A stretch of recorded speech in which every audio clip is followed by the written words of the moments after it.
इब्राहिम वृद्ध था और उसकी आयु बहुत थी, और यहोवा ने सब बातों में उसको आशीष दी थी।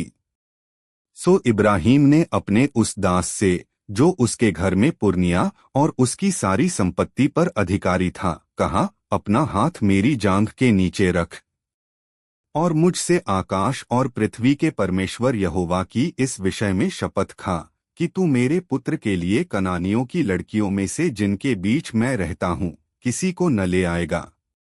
इब्राहिम ने उससे कहा, चौकस रह, मेरे पुत्र को वहां कभी न ले जाना। स्वर्ग का परमेश्वर यहोवा, जिसने मुझे मेरे पिता के घर से और मेरी जन्मभूमि से ले आकर मुझसे शपथ खाकर कहा कि मैं यह देश तेरे वंश को दूंगा, वही अपना दूत तेरे आगे आगे भेजेगा कि तू मेरे पुत्र के लिए वहां से एक स्त्री ले आए। और यदि वह स्त्री तेरे साथ आना न चाहे तब तो तू मेरी इस शपथ से छूट जाएगा, पर मेरे पुत्र को वहां न ले जाना। तब उस दास ने अपने स्वामी इब्राहिम की जांघ के नीचे अपना हाथ रखकर उससे इसी विषय की शपथ खाई। तब वह दास अपने स्वामी के ऊंटों में से 10 ऊंट छांटकर उसके सब उत्तम उत्तम पदार्थों में से कुछ कुछ लेकर चला और मसोपोटामिया में नाहोर के नगर के पास पहुंचा।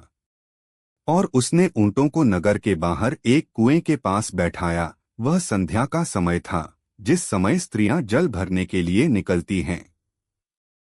सो वह कहने लगा कि मेरे स्वामी इब्राहिम के परमेश्वर यहोवा, आज मेरे कार्य को सिद्ध कर और मेरे स्वामी इब्राहिम पर करुणा कर।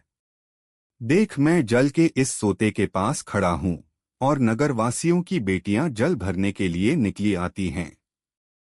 सो ऐसा होने दे कि जिस कन्या से मैं कहूँ कि अपना घड़ा मेरी ओर झुका कि मैं पीऊँ, और वह कहे कि ले पी ले, पीछे मैं तेरे ऊंटों को भी पी लाऊंगी, सो वही हो जिसे तूने अपने दास इसहाक के लिए ठहराया हो। इसी रीति मैं जान लूंगा कि तूने मेरे स्वामी पर करुणा की है। और ऐसा हुआ कि जब वह कह ही रहा था कि रिबका, जो इब्राहिम के भाई नाहोर के जन्माए मिल्का के पुत्र बतूएल की बेटी थी, वह कंधे पर घड़ा लिए हुए आई। वह अति सुंदर और कुमारी थी, और उसका मुंह न देखा था। वह कुएं में सोते के पास उतर गई और अपना घड़ा भर के फिर ऊपर आई। तब वह दास उससे भेंट करने को दौड़ा और कहा, अपने घड़े में से थोड़ा पानी मुझे पिला दे। उसने कहा, हे मेरे प्रभु, ले पी ले, और उसने फुर्ती से घड़ा उतार कर हाथ में लिए लिए उसको पिला दिया।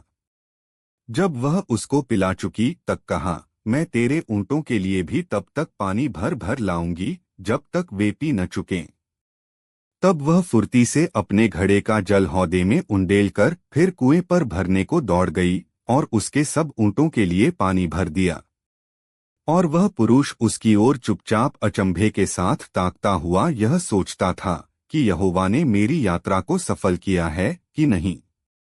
जब ऊंट पी चुके तब उस पुरुष ने 8 तोले सोने का एक नथ निकालकर उसको दिया और 10 तोले सोने के कंगन उसके हाथों में पहना दिए, और पूछा, तू किसकी बेटी है?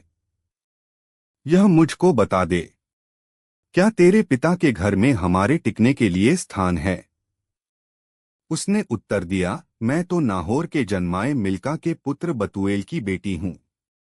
फिर उसने उससे कहा, हमारे यहाँ पुआल और चारा बहुत है और टिकने के लिए स्थान भी है। तब उस पुरुष ने सिर झुकाकर यहोवा को दंडवत करके कहा, धन्य है मेरे स्वामी इब्राहिम का परमेश्वर यहोवा कि उसने अपनी करुणा और सच्चाई को मेरे स्वामी पर से हटा नहीं लिया। यहोवा ने मुझको ठीक मार्ग पर चलाकर मेरे स्वामी के भाई बंधुओं के घर पर पहुंचा दिया है।